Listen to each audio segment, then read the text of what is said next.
Good morning, people. How are you? Just thought I'd do another informal interview with beautiful Junelle. Hi, Junelle. Hi, everybody.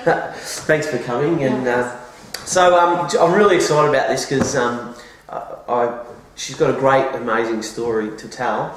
How long ago did you get started in the business, Junelle?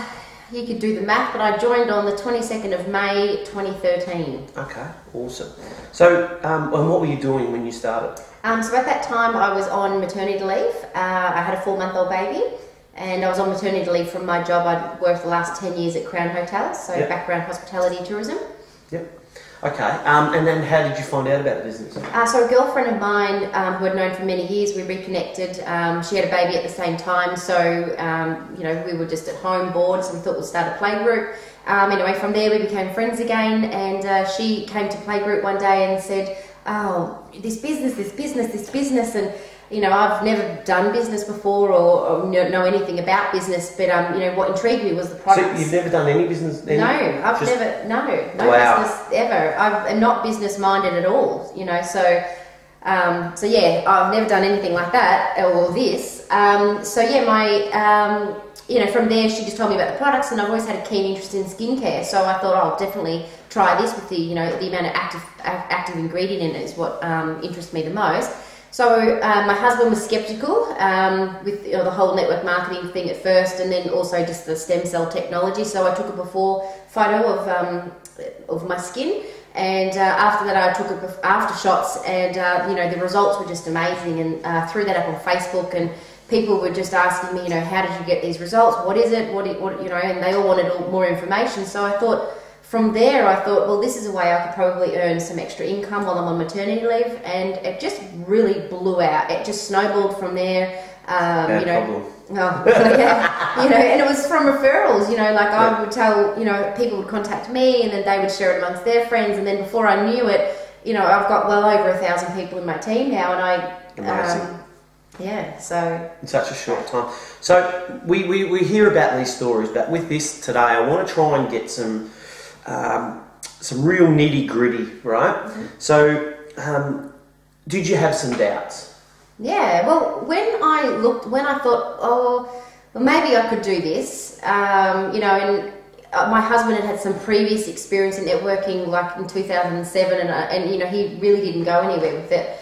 And he's just fallen off his chair with what I've done with it, because you know, he's just so surprised how well I've done. But yeah, of course, I'm like, well, what can I bring to the table? But what I just realised is that I just chipped away at it, you know, and I did it, you know, 99% of what I've done is from Facebook, you know, from social media. I do it around my 2 kids, and you know, I thought, how would I didn't even know where to start. What daily do I even do? And then, you know, some good coaching and all that sort of came about, and just learning by my own mistakes, and yeah. So what do you think is the biggest mistake? What do you think? The biggest mistake is going out and just screaming at everybody, you've got to have a look at this. Something our upline, Stephen Baker, has said to me, and I really liked this, was if there were a whole heap of seagulls sitting there, and you had your fish and chips, if you had one chip and you went in, the seagulls may slowly come in and have a go at that chip. But if you go, rah, the seagulls are all going to scream. And so that was something that resonated with me, and I thought it was a good analogy. So yeah, it's good. You've got to have that posture. So tell me about, it must have been exciting. When it started, people started to go, that must have been pretty exciting. Oh, I just couldn't believe it. And for people to have the faith in me, I was pretty excited about that as well, and it gave me more courage. So I just started chipping away, and then, you know, when you know, really good quality people started joining me, I thought, wow, you know, this is great. And just, you know, in the last 12 months alone, things have really just boomed for me. And it was actually around the 12-month mark that I was with Jeunesse that I was able to resign from my traditional job after being there for 10 years. Yeah. And that for me gives me goosebumps, because you know, I originally, you know, when I had to go back to work after my first baby, he was really sick from daycare, and I didn't want that for my second baby.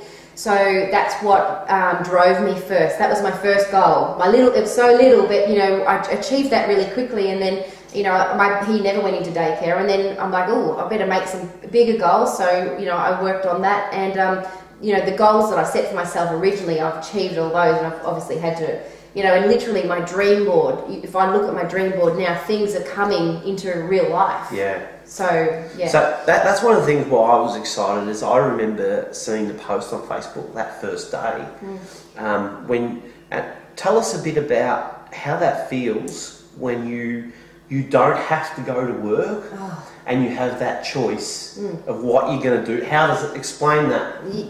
It's just such a relief for my children. An alarm doesn't wake me up. It's my children that will come in to me and say, "Good morning, mummy." You know, I get all emotional when I talk about my children because this ultimately... It's what you did it. It's what was your why. Yeah, exactly. And, you know, so that's what gets me out of bed in the morning is my own children, not an alarm.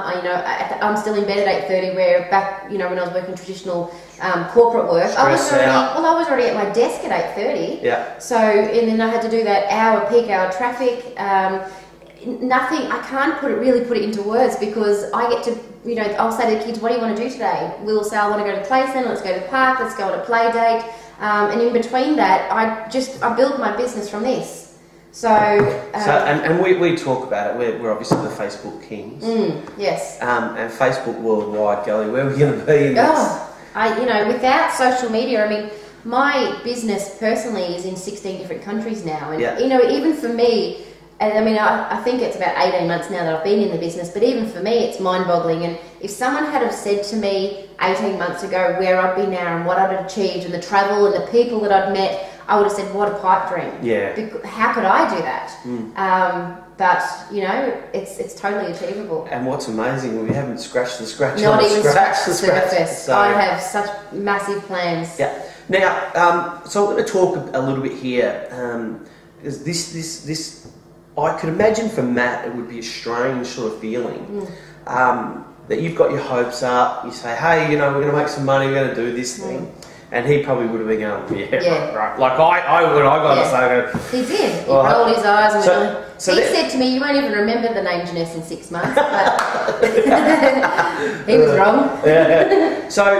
So what happened? Obviously, when it started going and you started having the success, what were the main changes you saw in him? Oh, he just couldn't believe it. And now he's got J-Mobile and he's looking at the money. You know, he'll wake up in the morning because, you know, I earn money while I sleep now. You know, so he'll look up in the morning and go, "Oh, great, we're having a great month," or whatever. And he's telling me what the money that's coming in. Because, see, I don't focus on the money. I focus on helping my team and, you know, that will come. But that's why you've got that people, that is exactly why she has such a good business, is if you look after people, the money will look after itself. That's really where my heart is. I just want everybody to be able to not have to go to work or be with their babies and, or everyone has different reasons, but, So tell me, because I would imagine, I can't even do my own ironing, but I don't know. So tell me the major change from having to get up, organise two kids and the difference, the stress levels to you, obviously. Massive, because I could land. I mean, there's days like with maybe 2 days a week where the kids and I are still in our pajamas at 4 o'clock in the afternoon watching Tom and Jerry. You know, because we can. What's Tom and Jerry? I'm joking. But having said that, you know, I'll be sitting in the beanbag with the kids and I'll have my headpiece on and I might go make a phone call to Malaysia or Singapore or South Africa or you know, any of my team. They always know I'm available for them, and I just fit that in between whatever I'm doing with my kids. It's family and then it's Jeunesse for me. So what's the biggest change in you that you've found? Oh, so much more relaxed. You know, I would never have thought I would have been doing things like Anthony Robbins seminars and, you know, reading literature that self-development and, Can I just stop? That's why, I was just going to say, that's why she has a good team, is she's a very good student. I've watched that about you. Quite often you'll see Junelle write stuff down and you think, there's a leader, because she learns stuff and not only that, I've seen you put it into practice. So sorry. Well, just touching on that is one thing I learned along that process is success leaves clues, and find someone that has what you want and do what they do, and you know, and position yourself, you know, alongside those people and find out what they're doing. Run with the runners. Yeah, so that's something that I like to do as well. So. What was the next question? Well, I think we'll probably only ask one more, because we might do this again in a few more months, because you've got a few more big exciting things happening. Probably the last question I want to finish on is, and I hope people hear this because you've obviously done it, you know what works and it's working well. A brand new person, what do you recommend they do? Pretty much listen to their upline and just just duplicate what I've done. And and my husband and I have written and our own team training, and we have all the information. Like when I started, we were very new in Australia, so there wasn't a lot of information, and we sort of developed it along the way. So don't reinvent the wheel. Listen to your upline, and because they've done it, so just mimic whatever they're doing. Don't make mistakes that others have already done. Don't go solo. Just do what's. I remember Steve Baker said to me once. He said to me, "How do you walk through a minefield?" And I went, "What?"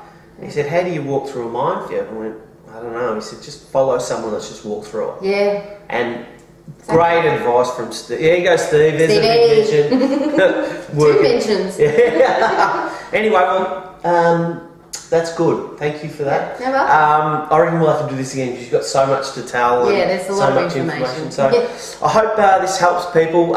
If you want inboxes, if you want to know certain questions about people or next interview, inbox us and we'll go from there. So have a great weekend. Thanks again, Junelle. You're a champion. No worries. Thanks, See you guys. Bye. Bye.